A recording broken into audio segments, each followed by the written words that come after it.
Good morning! Welcome to my mini vlog.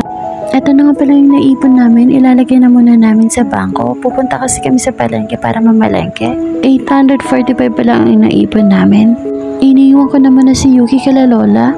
Papunta na rin pala kami ni Zeki sa Florida. Medyo maambon pa nga. Inuna pa na lang namin pinuntahan na itong bangko. Bali yung mga naipon pala namin, minsan nag-ipon kami ng bote. Pagtapos naman sa bangko, dumaan muna lang kami sa fountain, tinignan yung mga isda. At bago nga mamalengke at mag-grocery, kumain na muna kami ng lugaw. Bumili na rin ako ng butchi para kay Yuki. Bumili na rin pala ako ng manok kalahating kilo, tapos giniling 50 pesos. Bumili na rin ako ng plastic labo, kailangan ko kasi ito. Bumili na rin ako ng gulay, tapos ng mga prutas, longgan, yung pongkan, at saka naman yung apple.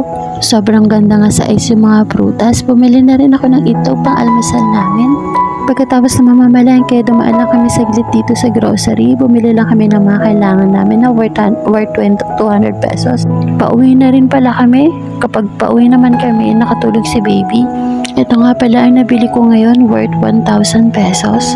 Bali, hindi na rin ako bumili ng mga biskwit at saka mga Dutch Mill.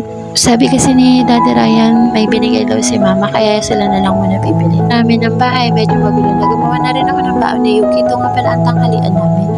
Kain tayo. Sinundo ko na rin pala si Yuki ng hapon. Kaka-out lang nila. Medyo nagtatampo nga dahil hindi ko nabilihan ng gusto niyang candy. Ito para yung tira niyang baon, hindi niya naubos, pero pinaubos ko na lang dito sa bahay. Pagdating nga namin, binihisan ko lang siya tapos gumawa muna kami ng assignment niya. Ito naman yung gagawin ko pang hapunan namin. Nagluluto ko ng inabraw. Konti lang pala yung nabili kong gulay, talong lang na bilog, tapos bulaklak ng kalabasa.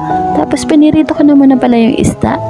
Sobrang hilig talaga namin sa Lucano ng inabraw. Tapos sasangkapan lang natin siya ng asin. Mahilig kasi kami humigop ng sabaw at pakukuluan lang natin. Kahit ano namang gulay pwede niyong ilagay.